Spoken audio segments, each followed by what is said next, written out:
in an organism's development that allows for the relatively easy acquisition of a set of skills. A good example of this is language skills. It's kind of a miracle, those of us who have raised children, it's kind of a miracle that they ever learn to speak, but my goodness gracious, they pick it up so rapidly right there in about 18 months, and boy, they just start accumulating words. By the time they're 3 years old, they can talk like an adult. It's just amazing. If an organism misses this sensitive period, then they may never develop that skill at all. And of course, we have seen this. Individuals that were isolated from other humans in the early portion of their lives, they have a very difficult time learning languages, as weird as that is. So we have these abilities, we have, our brains are put together so that we develop select skills at select times during our lives. And as long as everything is normal, as long as everything goes as planned, then we will acquire language skills, we will acquire other skills, other physical skills at select times during our lives. When do we learn about sex?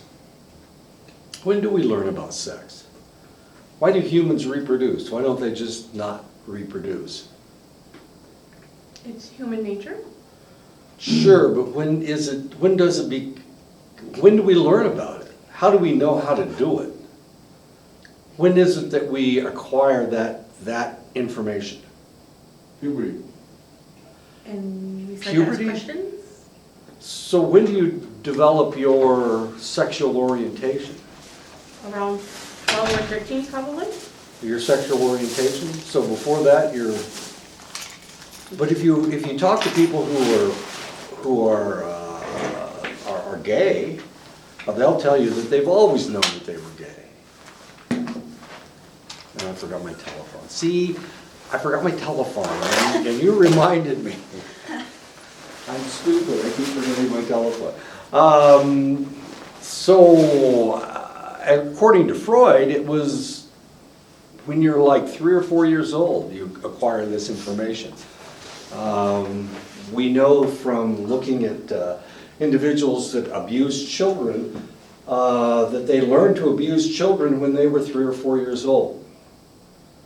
So we're acquiring this information all through our lives, except there is a dead period right there between age 6 and 8 and until you go through puberty, where you're not acquiring any more of this information.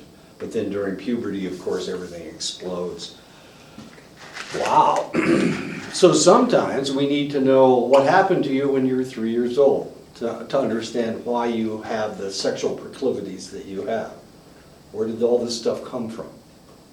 Who taught you this? What happened to you when you were young that makes you want to do this now? If we're dealing with another culture, like the English culture, the English have this really strange sexual thing about spanking. Spanking is erotic as far as they're concerned. Now, why in the world would they find spanking erotic? What is it about spanking that has anything to do with sex at all? Pain, I guess. Yeah, there you go. Pain. Control. Has to do with control. And so when did they acquire this information? When they were little guys and they did something wrong and they were being spanked. I know, it's weird. It is so strange. But they have a different educational system than we do. And because they have a different educational system and because spanking was part of their educational system, that became something that became erotic. And of course people in the United States are going, huh? What? I don't understand. Because we didn't have the same educational system that they did. We didn't send our children off to boarding schools like they did. And so that became the rich people. The rich people went to boarding schools. And so that became an erotic thing as far as they were concerned. So all of a sudden we were having all these, they were having scandals because men wanted to be spanked by prostitutes, and the prostitutes were Russian spies, and the Russian spies were accumulating information. So other than that, we wouldn't have any clue as to what proclivities, what sexual proclivities that strange British have. Language ability is a hallmark human characteristic, and although there are rudimentary language skills in some other species, no other species is as dependent on language skills or has as complex a language system as humans do. Humans are capable of producing, recognizing, and using approximately 150 phonemes, and phonemes are units of sound. And those of you who speak Navajo, which all of you have to speak Navajo, you understand that some of the phonemes in English that I am using right now do not exist in Navajo. And Navajo has other sounds that don't exist in English. You have that, I don't know. There's a lot of things you guys, when you speak Navajo, it's a lot different than anything that is spoken in English. Where you put your tongue up against the roof of your mouth and then, I can't even do it. But I can't do it because, well, that's just not a phoneme that I learned as a child, so now it doesn't make any sense. Individuals that learn French, the French language has different vowels than English does, and because of that, unless you learn French as a child, then you can't pronounce their vowels correctly because you can't make that sound. In English it sounds one way, in French it sounds a totally different way. They have a vowel where they just, I don't know, they blow air through their mouth and they pull their tongue back. And I can't make that sound. I wish I could, but I can't, so I can't speak French properly. And if I went to France, of course, they wouldn't let me immigrate to France because you have to be able to speak French like a French native in order to become a citizen of France. Yeah, so you have to learn French as a baby. Anyway, so most languages, or there are 150 different phonemes out there. Some of them you guys have that English doesn't. But there are no languages that have more than 70 different sounds. And if you think about it, the alphabet has 26 letters. That's 26 different sounds. Actually, there's about 40 in English, 40 different phonemes in English. People are not able to discriminate easily between phonemes that are not their own language. And of course, it gets pretty funny when you listen to somebody from China trying to speak English or somebody from Japan trying to speak English, because some of the phonemes that we use, our L's and our R's, don't exist in Chinese or Japanese, so they can't pronounce those words. The Japanese language does not have separate phonemes for the sounds la and ra. Likewise, the Japanese language does not have a phoneme for va, although it does have a phoneme for ba. An adult who is exposed only to the Japanese language cannot perceive the difference between las and ras or between bas and vas. As stupid as that sounds, it sounds so obvious to us. It's either an R or an L, but it can't be either one. It has to be one or the other. Phonemes that sound obviously different in English to us, of course, in Japanese, rubber is indistinguishable as far as they are concerned from lover, which makes Valentine's Day really confusing for them. Lover, get it? No. A lover ducky. What's a lover ducky? I don't know. Wait a minute. It's rubber ducky. Sean's over there, very confused. Rubber ducky, rubber ducky. Okay. It's not a lover ducky, or maybe it could be. I don't know. I don't know how you feel about your ducks. So Japanese mistaken ba and va? Yeah. Okay. They pronounce so lover would be lubber. They can't tell the difference between V's and B's. Oh. The sound va or ba. Even though, if you look at somebody's lips, va is made with your bottom lip and ba is made with both of your lips. They can't distinguish between the two because they don't have that phoneme. So it's really difficult for them. And the L's and the R's make it really funny when you're talking to somebody from Japan who's trying to speak English. And this is one of the reasons why they like to practice. So if you're just kind of sitting there in a Japanese cafe, somebody will come up to you and practice English with you. And of course, half the time you can't understand what they're trying to say anyway. But it gets interesting. And of course, American GIs have a really difficult time because when the young lady comes up and wants to practice English, they think that she's flirting with them, which they're not even a little bit. So another question that we could ask ourselves is, where does English come from? English is a bastard language. I've said that over and over and over again. It's a language that was put together from a lot of different languages, and because of that, they had to create it in a select structure. And the structure is subject, verb, object. So it's noun, verb, noun, or noun, verb, adjective, and noun. That's the way English is put together. Now, if you wander around the world and look at all these pidgin languages that there are out there, that's the way they're put together. Noun and verb, noun and verb. Mango, ball, throw, that kind of thing. That's the way pidgin languages are put together, and that's the way English was put together. And there's a reason for that. English started out as a Celtic language or a Gaelic language.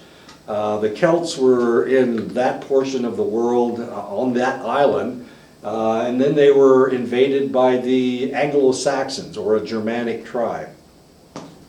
So if we look at the Celtic language, there's lots of words that still exist that are Celtic. Whiskey for one, clan, plaid, shamrock, slogan, trousers galore, crag, bog. These are all Celtic words, and they are still in the English language. They're still quite common in the English language, especially whiskey, I guess. Penguin, I forgot about penguin. Anyway, those are all Celtic words, and they still exist. And then they were invaded by the Anglo-Saxons. So most of our words are actually Germanic. So if you're trying to read German, a lot of times you can understand a third of what of the words that they're using, because most of our words are Germanic. Many of our words are Germanic. I just gave you a small sampling of Anglo-Saxon words. Almost all of our swear words, no matter how nasty they are all Anglo-Saxon. They're all Germanic language. They're all Germanic words. So any nasty words you can think of. I don't know how nasty your vocabulary is, but if you can think of it, it's an Anglo-Saxon word. It ain't a French word. The French words are nicer than the Anglo-Saxon words. Apple, blood, cheerleader, iron, jump. I mean, almost like half of our words are Anglo-Saxon words. But that island was invaded by the Vikings, and the Vikings, of course, spoke a Scandinavian language, and there's a lot of words that we have in English that are actually Viking words, or words from the Norse language, or the Scandinavian languages. A lot of them have to do with negative things, like die and ugly and knife, but also cake and skull and all the days of the week, Monday, Tuesday, Wednesday, Thursday, Friday, Saturday, Sunday. They are almost all Scandinavian or Norse words. Monday is Moon Day. Tuesday has to do with a Norse god. Tuesday, Wednesday is also a Norse god. Thursday is also a Norse god, Thor. Thor's Day. Fry is Freya, that's also a Norse god. Saturday is Saturn Day, that's a Roman god. And then Sunday is, what is Sunday? Oh, it's the day of the sun. Yeah, so that's also, yes sir. So this English here, the listing that comes from all these different groups of people, do they use this type of same language in New England as well? You mean England? the Brits? Yeah. Yeah. Yeah. Well, all of our words come from, almost all of our words come from England. Oh, but then this listing here of some of these words actually come from different. Right, yeah, the Celts were there first, and so they had a language. Most of the Celt language is not in our language, it isn't in English, but there are lots of words that are. Same way with Anglo-Saxon, it's a Germanic. English is a Germanic language, considered a Germanic language. Yes, ma'am? Celtics, is the name of the basketball team? Boston Celtics? Boston, yeah, they're the And the Celts. Viking too? Vikings? That's another name of a football team. But the Vikings were the Norsemen, they were the people from Scandinavia. And they conquered, especially along the coast of England. And they gave certain words to the English language.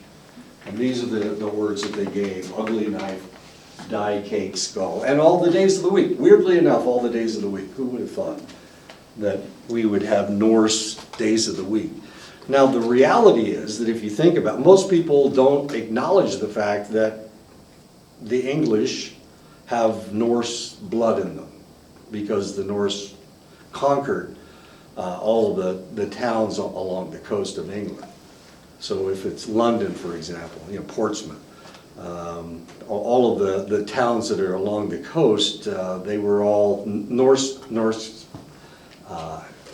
towns, as weird as that is. And then once upon a time, later on, the Romans conquered England, and they gave the English Latin.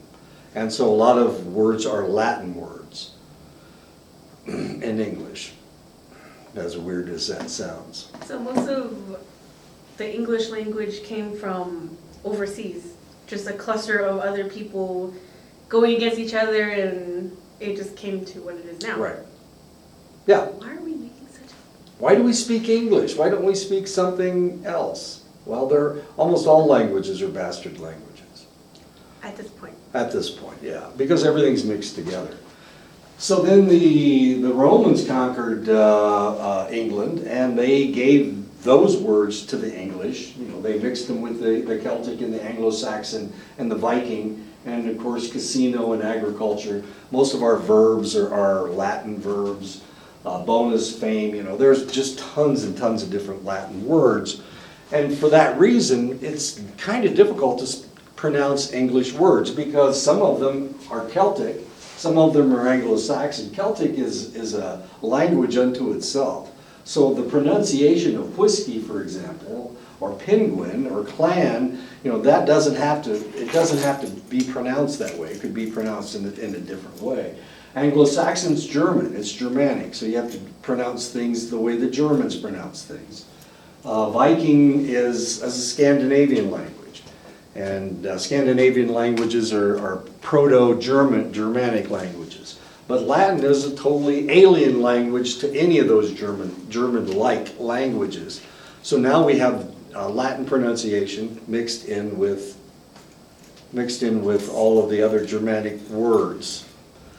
And then it gets all screwed up, because then they were conquered by the French, by the Normans in 1066. The Normans, as it turns out, were Vikings, but they spoke French.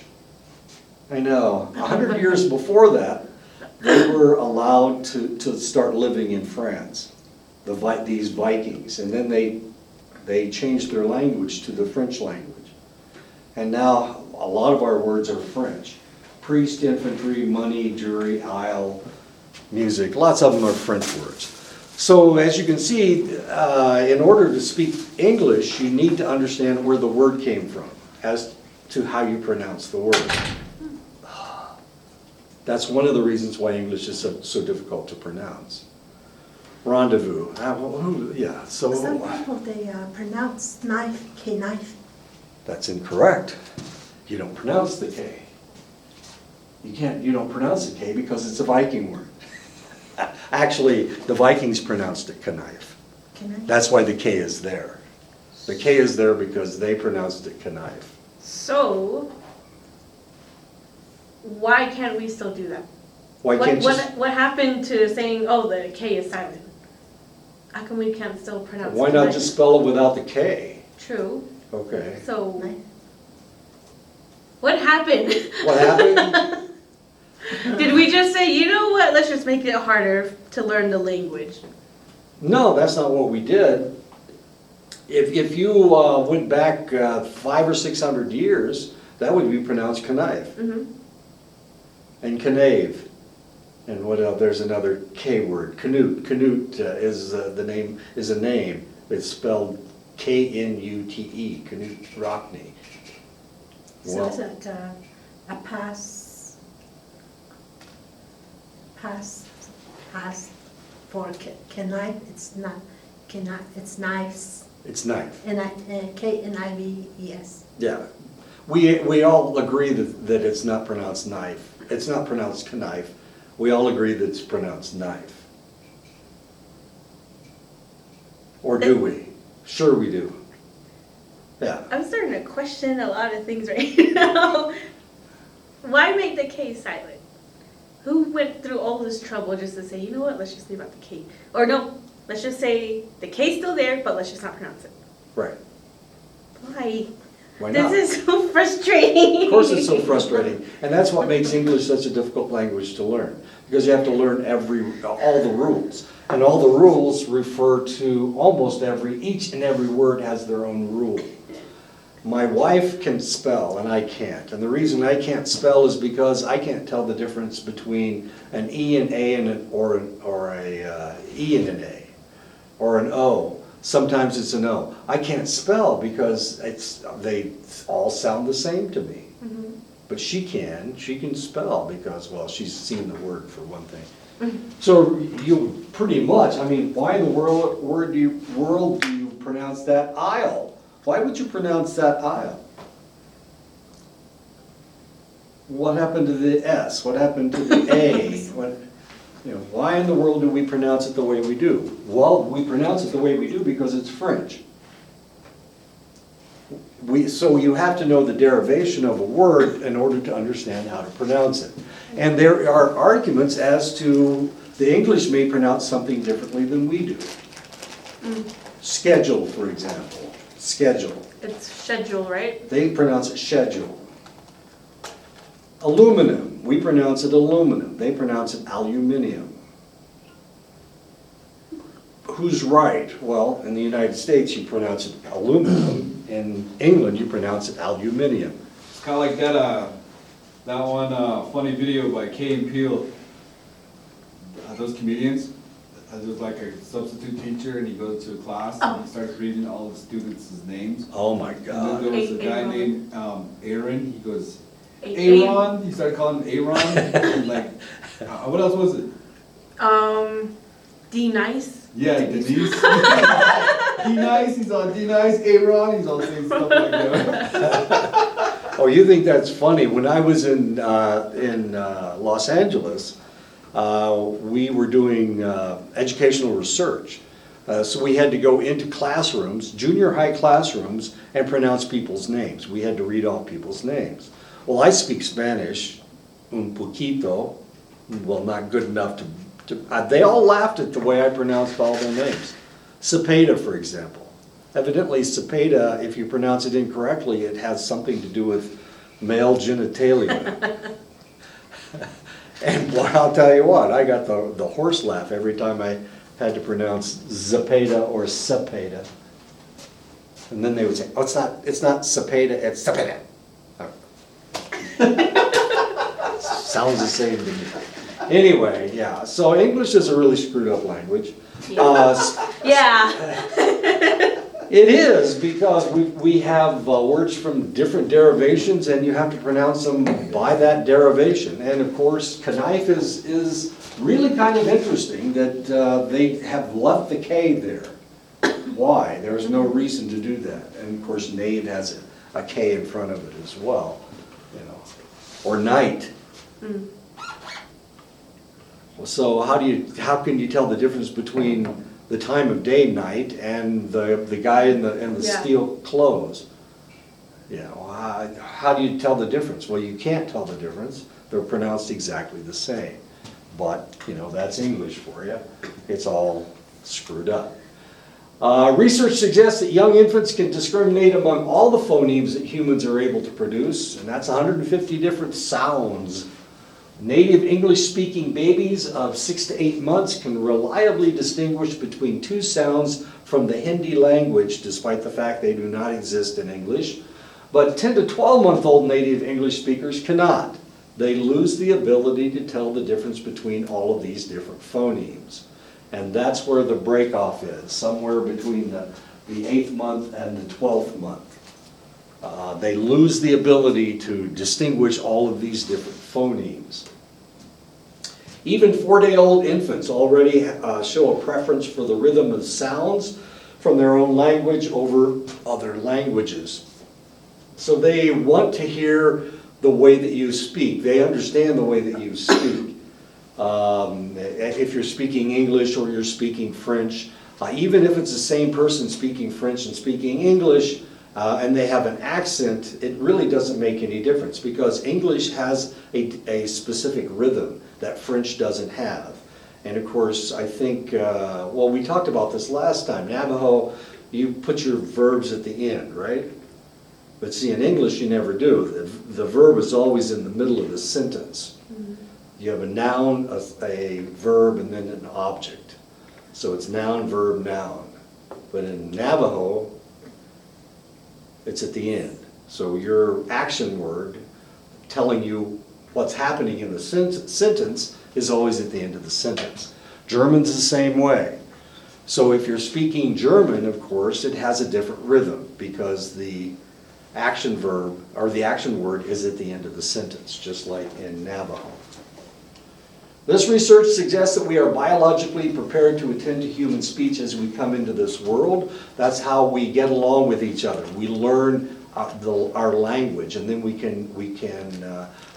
are able to get along with the people in our communities. We are in a group. We're always a group. We're never singular. It's mom, dad, baby, or mom, dad, extended family, and baby. So we need to learn to be able to communicate. We have to learn to communicate in order to learn how to survive in our society. I'm sorry, you have a question. So communicating, the baby's trying to communicate about what it wants or what it needs, and Right. that's why they try and. It mimics. The baby Yeah. will mimic you. I used to teach my nieces to stick their tongues out, which drove my sister crazy. And that's why I did it, to drive my sister crazy. But they mimicked me. And of course that was okay until they stuck their tongue out at their grandmother, which, Busha, she was Polish, and they were evidently in Polish, sticking your tongue out means something horrible, because she just about took my head off. Early in life, before puberty, our brains are especially pliable for organizing themselves in response to language input. And this is the reason why we concentrate on teaching you different words and different concepts before you get into high school. This is a junior high, elementary thing.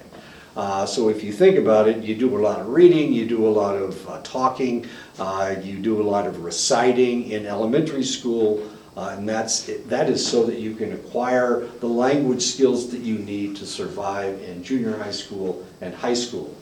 Later on, of course, our brains are not as flexible. Your brains aren't as flexible now as they were when you were younger.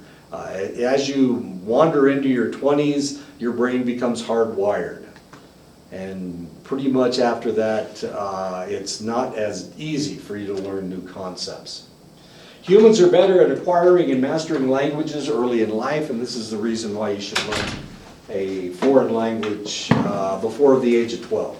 After the age of 12, it's kind of like all that portion of your brain drops out of your head and leaks out your ears. Well, not really, but it goes someplace, and it ain't there anymore. For bilinguals who learn their second language later in life, one part of the brain is active when they hear their second language and another when they hear their native language, but of course both parts are right here in Broca's area. This is Broca's area. It's right here on the side of the left side of the front of your head. It's right here. So, and this is one of the reasons why when you have a blow to the head, we will ask you how many fingers am I holding up. We want to know if you understand what I am saying to you.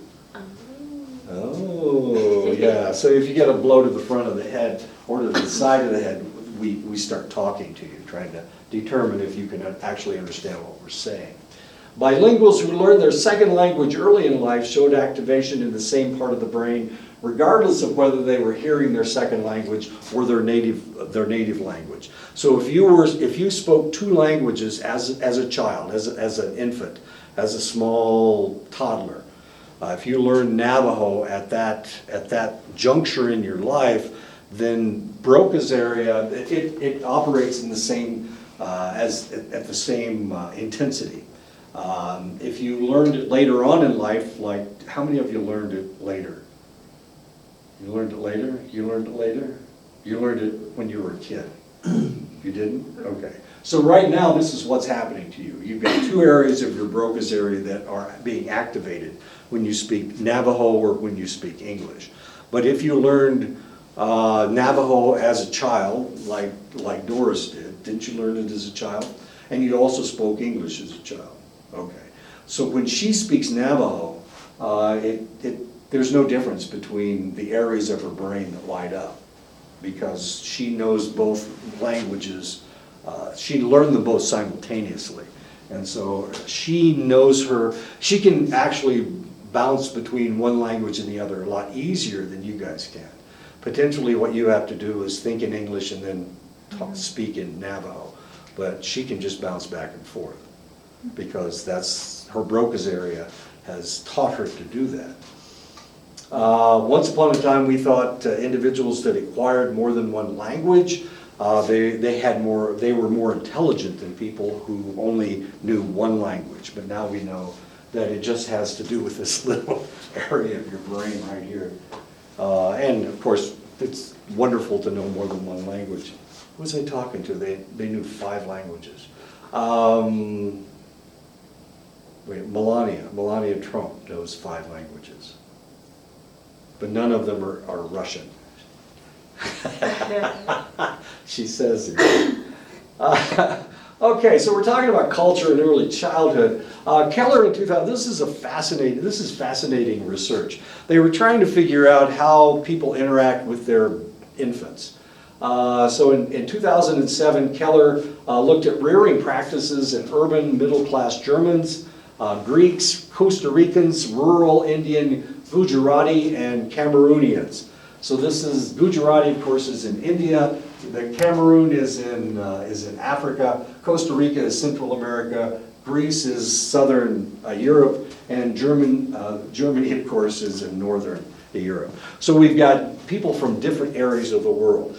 Places where it's hot, places where it's not so hot, and places where it's right in between Gujarati. Well, India is pretty damn hot. Observing how much bodily contact the parents had with their infants, Keller found that European parents spend the least time in contact with their infants.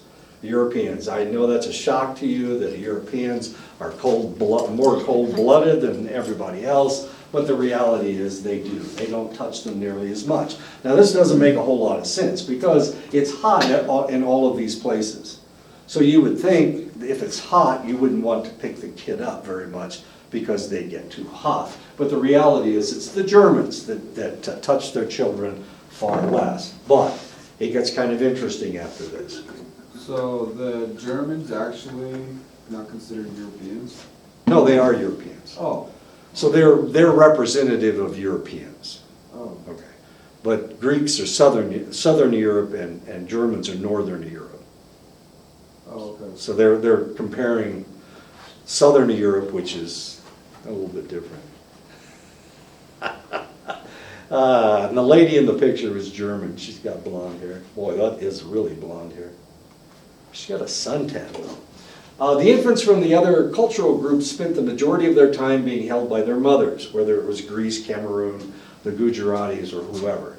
During Keller's observation in 2007, there was not a single observation when the Cameroonian infant wasn't being held by its mother.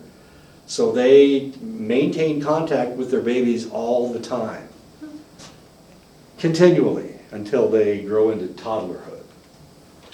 Another variable that Keller investigated was the amount of face-to-face contact the mothers had with their infants. Urban European mothers spent most of their contact time in face-to-face contact. So despite the fact they weren't picking them up nearly as much, every time they talked to them to their faces. So they had all this face-to-face contact. This is not true of the other mothers, especially the Gujarati, who put their babies on their backs and rarely bring them around to touch, even though this is a picture of a Gujarati mother nosing her baby, touching noses with her baby, the Gujarati. Interesting people. The responses of the German mothers was more contingent to the baby's cries and behaviors than was found with the Cameroonian mothers, and this cultural difference predicted how quickly the babies learned to recognize themselves in a mirror, as weird as that sounds. Because the mother, every time she picked the baby up, she made face-to-face contact, the baby was able to identify themselves in a mirror younger than other babies. Now think of this for a second. You've got Gujarati mothers, you've got Cameroonian mothers, you've got Costa Rican mothers or Greek mothers, and they're carrying their babies almost all the time. Most of the time they're in backpacks, they're behind them. So the baby thinks that it is part of the mother. It's always being carried by the mother. And it's not always in the back, but a lot of the time there's no face-to-face contact.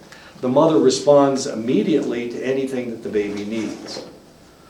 However, the German mothers, of course, they let their babies crawl around on the ground. They're not holding them all the time.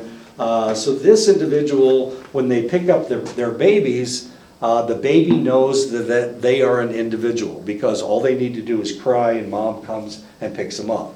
The other babies, sometimes they don't even need to have a reaction, and the mother will respond to them.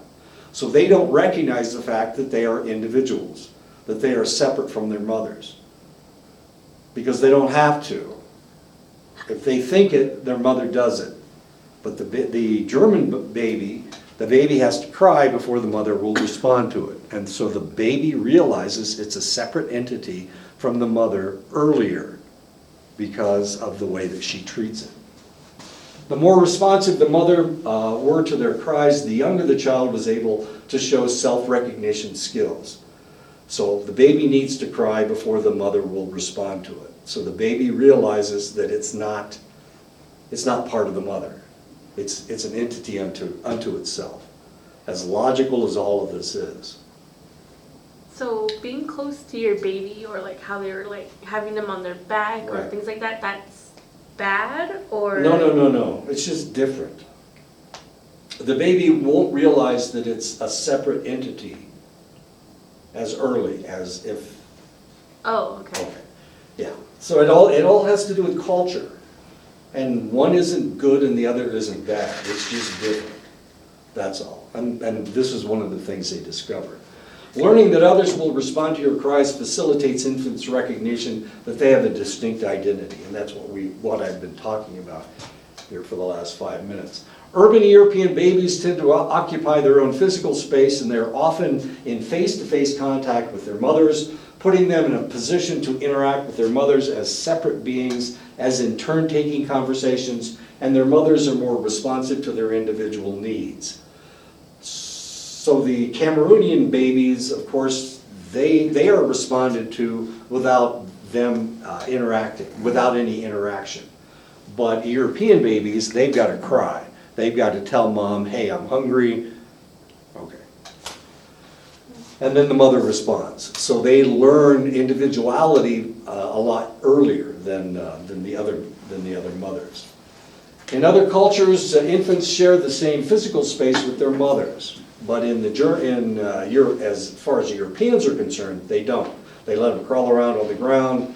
They put them on blankets. They are separate from their mothers a lot. But as far as most other cultures, the mother is in constant contact with the baby. But there's a reason for that, because with all those other cultures, they're always doing something. They can't Right. have them crawl on the floor worrying about them. So, Exactly. Yeah. Right. I didn't say one is good and the other is bad. It's just different. And so the Yeah. babies grow up with different ideas.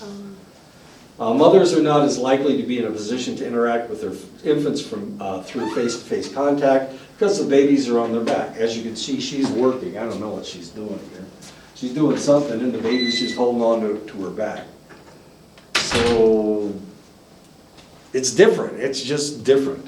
It's not bad. It's not bad. And it gets really strange because we're gonna talk about how they raise their children. In some regions of Africa and the Caribbean and India, infants receive a daily massage, excuse me, and an exercise regime, such as stretching their limbs or putting them into sitting positions. So they learn to sit, they exercise their muscles so they become mature earlier than the infants that aren't massaged and don't have this exercise regime. These experiences shape their development, and those who receive this kind of massage and exercise begin to sit on their own and walk at an earlier age than those that do not. As weird as that sounds. So while in the United States or into Europe, they don't do these things, and then their babies don't start walking until they're a year old, 12, 14, 16 months old. In Africa, it's very common for them to start walking at age 7, 8 months, as my children did. My kids started walking at 8 and 9 months. I had 2. One started walking at 8, the other started walking at 9. But I used to walk them all the time. Even when they were like 2 months old, here I got them on the ground. That's why I'm all bent over and tired. I used to walk them all the time. But my wife, well, we won't go into my wife.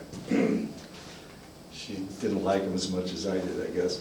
Cultural practices such as putting infants to sleep on their backs rather than their stomachs can delay when a child begins to crawl, roll over, or learn to stand. So it all depends on how you do these things. Now we tell mothers to, wait a minute, babies are supposed to sleep on their backs because of SIDS, right? Yeah, so you put your babies to sleep on their backs.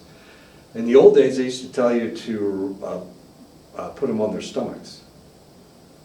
And then all of a sudden, we started having more kids dying of SIDS. And we were trying to figure out how to save these babies from dying of SIDS. We realized if we put them on their back, they were less likely to choke themselves to death. In cultures that do not encourage crawling, large proportions of children never crawl, but instead scoot along on their butts or proceed directly to walking, as weird as that sounds. My kids never crawled. They just started walking pretty quickly. Well, 8 and 9 months. They crawled though. I mean, they didn't, well, they did crawl to some extent, not very much. But I have a niece that's all she did was scoot around on her butt. And she scooted around on her butt until she was 16 or 18 months old. As dumb as it looks, scooting around on your butt. And she would, and if you tried to put her down on her stomach, she got upset. Yeah, well, she's a weird kid anyway. And this kid eventually developed schizophrenia. So I don't know if one thing has anything to do with the other, but it was kind of weird. Okay, so let's put this kid to bed. If you are of European descent and grew up in North American household, the odds are that your parents set aside a room in your house, perhaps decorating it with pastel colors and scenes of romping bunny rabbits, and put a crib in it for you to sleep in. Is that the way No. you slept with your mom? Yeah, when I was a baby. Okay. Sleep with your mom? I don't know. Don't you remember? With my daughter though, she sleeps in the same room with us, and then her crib is right beside our bed, like Okay. at the, like, how you say it, at the foot of it, but we Right. sleep our heads toward her. So whenever she wakes up, like the middle of the night, she has bad dreams, she just crawls in with us. Oh my goodness, she crawls right into bed with you. That's what happened with my kids. Did you sleep with your parents, or did you sleep in a separate room? I think it's in the same room. Same room with your Yeah. parents? Yeah, that's the way my mother did it. She always had the crib in the room with her. She moved the old man out and she put the baby in there. Oh, you think I'm kidding? But when I raised my kids, they had a separate room. And I put them in the crib. They always had a separate room. Always had a separate room. In a study of 136 societies, infants in 2/3 of these groups slept in the same bed as their mothers. That's 136 different societies. In the majority of the other cases, infants slept in the same room as their mothers, but in a different bed, just like Denise was saying. American parents were the only ones in a survey of 100 societies who created a separate room for the baby to sleep in. Americans are different than everybody else in the world, not just in North America, not just different from people in Africa. We're different from everybody. The practice of co-sleeping is also quite common in other subcultures in the United States. African Americans always slept with their children. Asian Americans did as well, and so did Hispanics. The practice of people sleeping separately in their own beds has not yet been identified in a single subsistence society around the world. The only one is people in the United States. We are so different from everybody else as far as babies are concerned. Okay. You're just spending more money on something you probably don't even have to use. If you've got the room, You have baby monitors now to tell you when your kids are crying. You have cameras, and Sure. I'm like, you could just have your kids sleep with you, and you didn't have to pay for all this other stuff. They're down the hall, right? you've got it all figured out. We should make you like queen of the world. I think that every day. Okay. Okay, Schrader in 1995 developed a study where they gave participants a scenario as to how to house a family in 3 bedrooms consisting of a mother, a father, a 15-year-old son, an 11-year-old son, an 8-year-old son, a 14-year-old daughter, and a 3-year-old daughter. Okay, so how would you do it? You've got 3 bedrooms. How are you gonna put the kids? How are you gonna put everybody together? The son had their own room. Which one? The sons had their own room, the daughters had their own room. Oh, you've got sons in one Yeah. room and daughters in a second bedroom, and then mom and dad in the other bedroom. How would you do it? Yeah, probably the same way, but the youngest can probably apparently have her own room. The 3-year-old? Yeah. You're gonna put the Apparently. 3-year-old in their own room? Apparently that's what Americans do, so.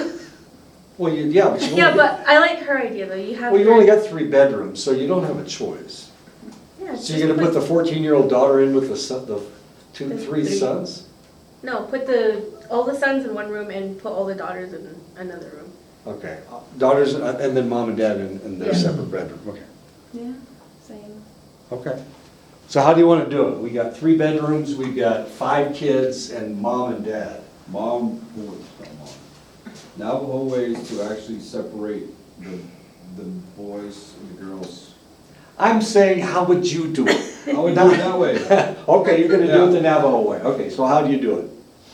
You got 3 bedrooms. Mother and father together. Okay. And the sons in one room and the daughters in one room. Okay, thank you. Okay, that's all you had to say. Is that the way the Navajos would do it? Mhm. Okay. All right. Wow. You guys are, that's the Brady Bunch solution to the, to the question. 88% of Americans given the scenario choose the following configuration. That's the very configuration you guys chose. Reason for that is because Navajos are aware of adopted behavior.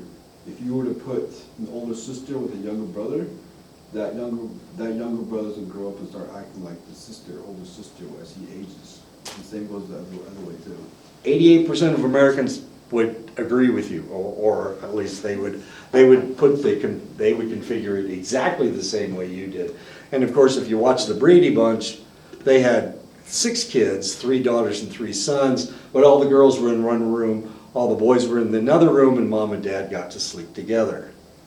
As weird as that is, or not weird at all, or maybe it is weird. Wait a minute, let's find out how everybody else does it. Americans seek to avoid incest, so they don't want to put the boys and girls together. It's very American. The second most important principle was the sacred couple. Mom and dad need to be together so that they can be intimate, they need their own emotional space, and they need their sexual privacy.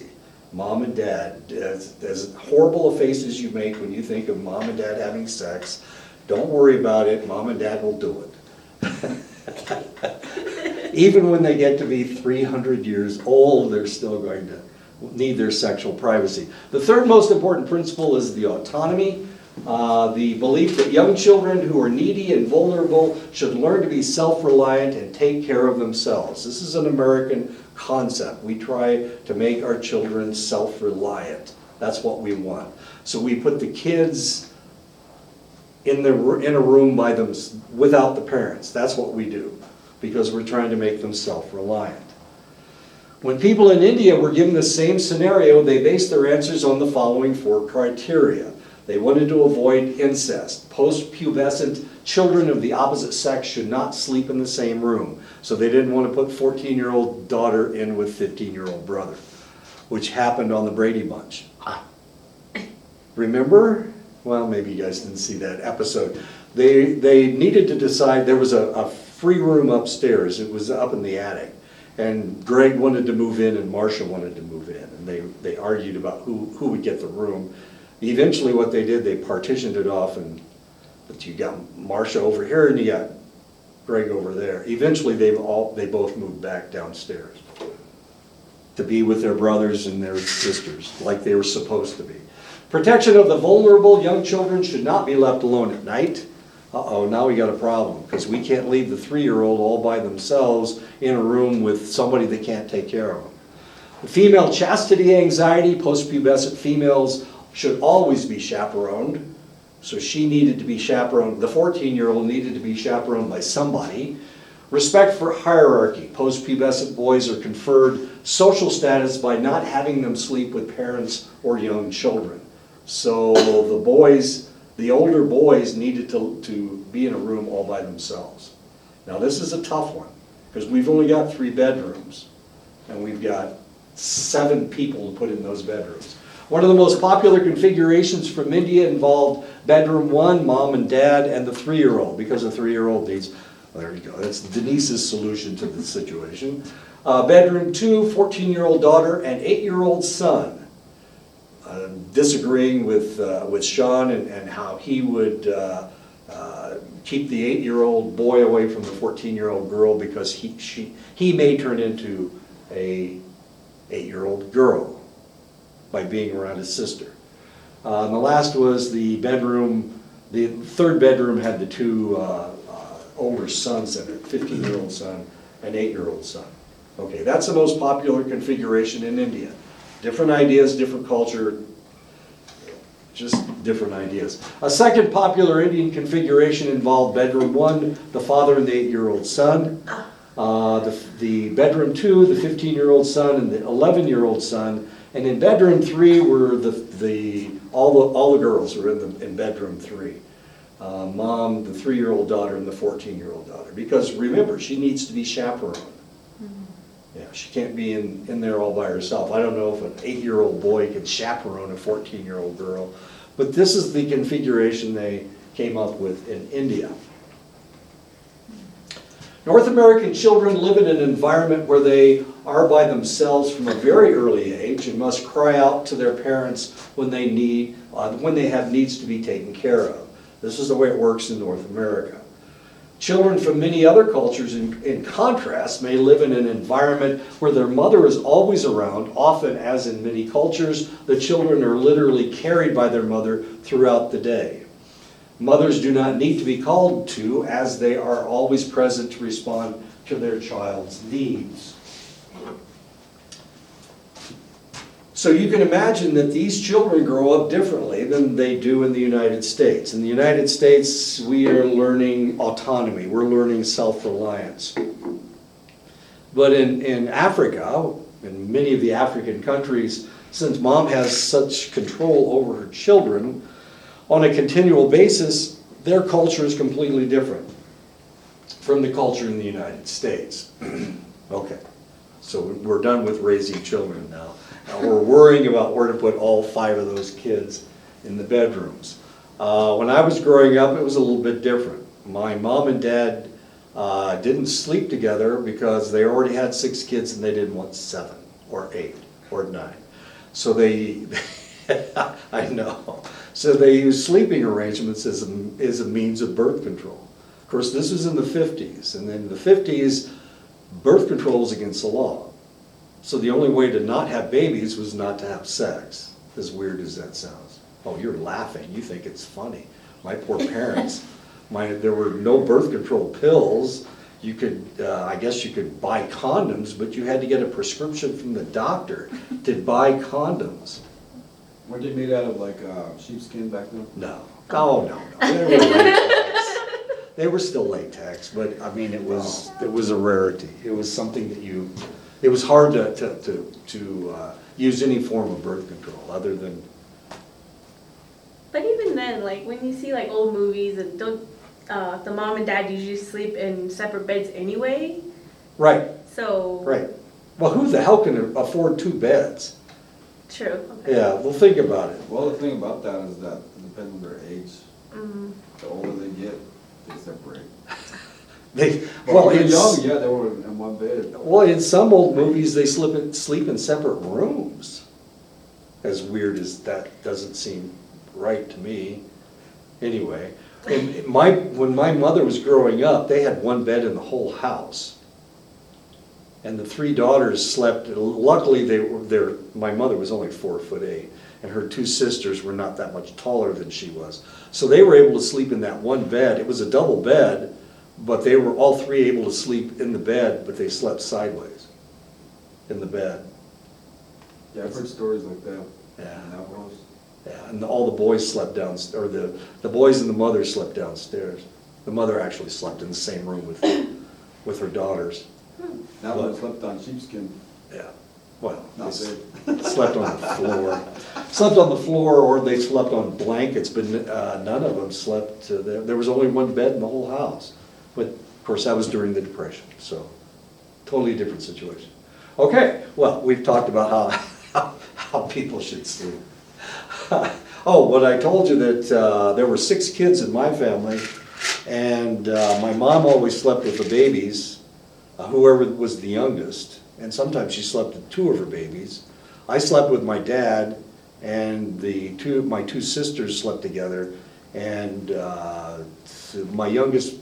one of my younger brothers and my oldest brother slept in the other room. These weren't very large rooms.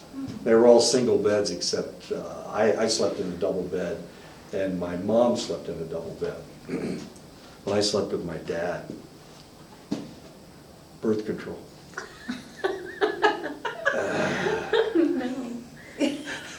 What? I know, it was weird. I never saw my dad come to bed, ever.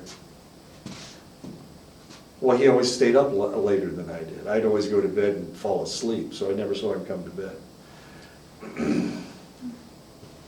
But he always woke up before I got up too.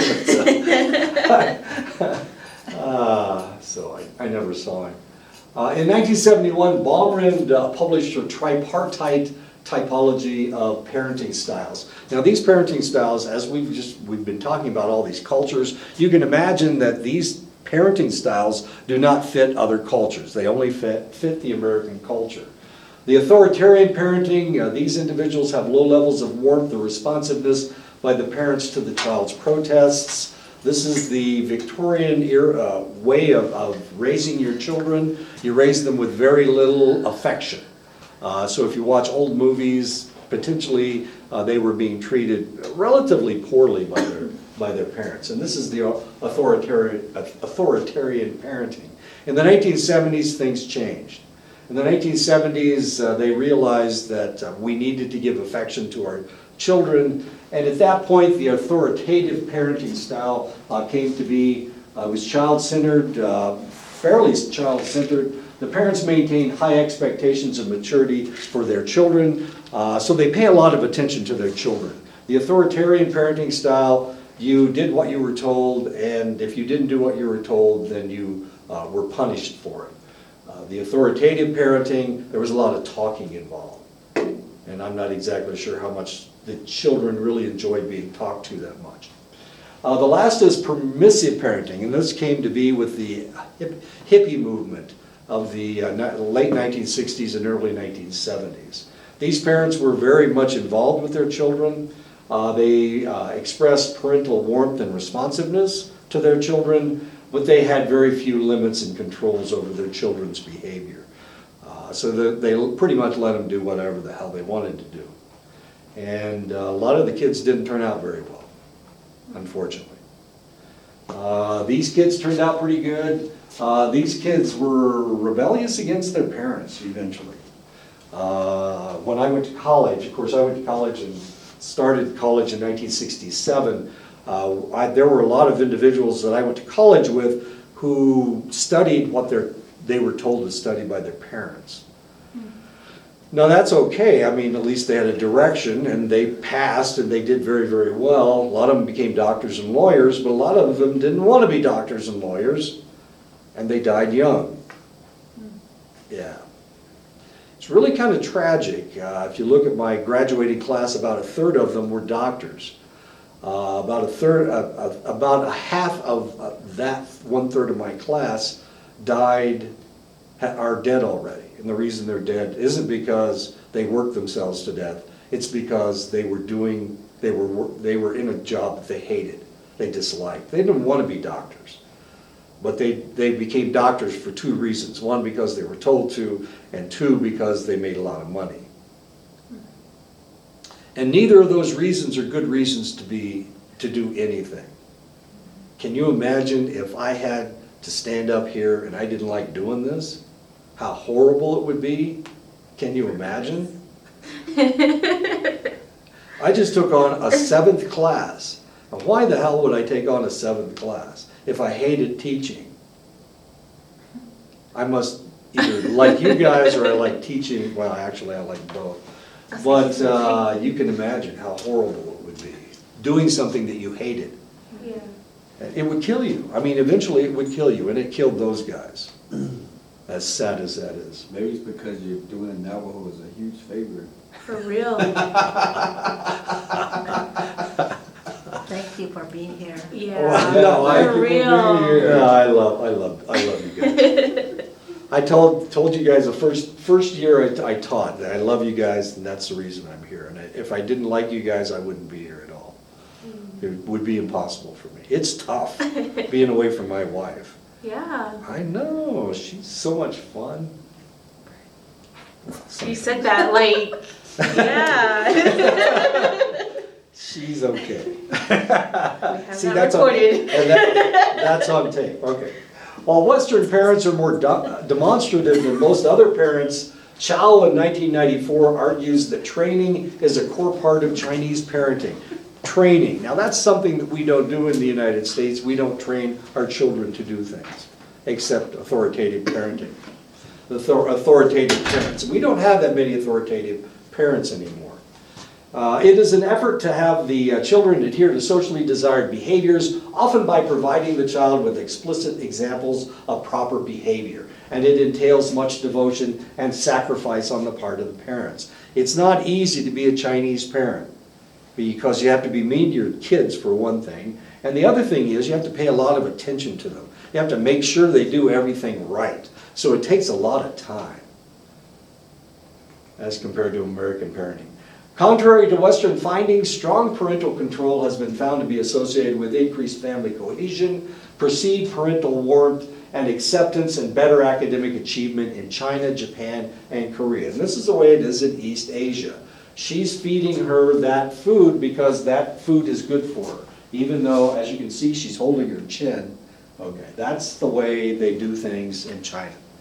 So if you ever watch the movie Mommy Dearest, where she didn't finish her liver, so she put it back in the refrigerator until it got hard and nasty, and she wouldn't let her eat any other food until she finished that liver. Well, that's the way the Chinese parents would be.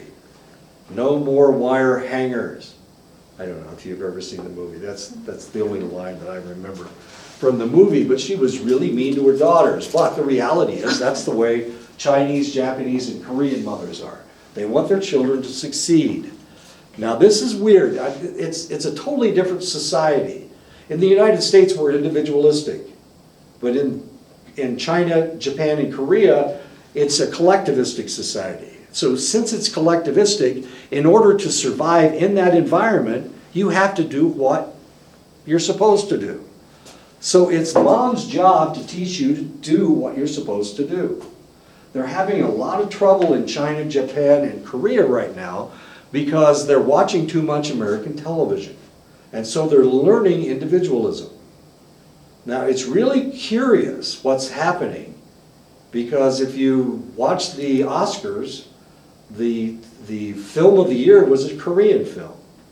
And if you watched the Emmys, Grammys, didn't that Korean band, the Korean boy band, take away a lot of awards? BTS? Yeah. BTS. He's the first one Yeah. to win that.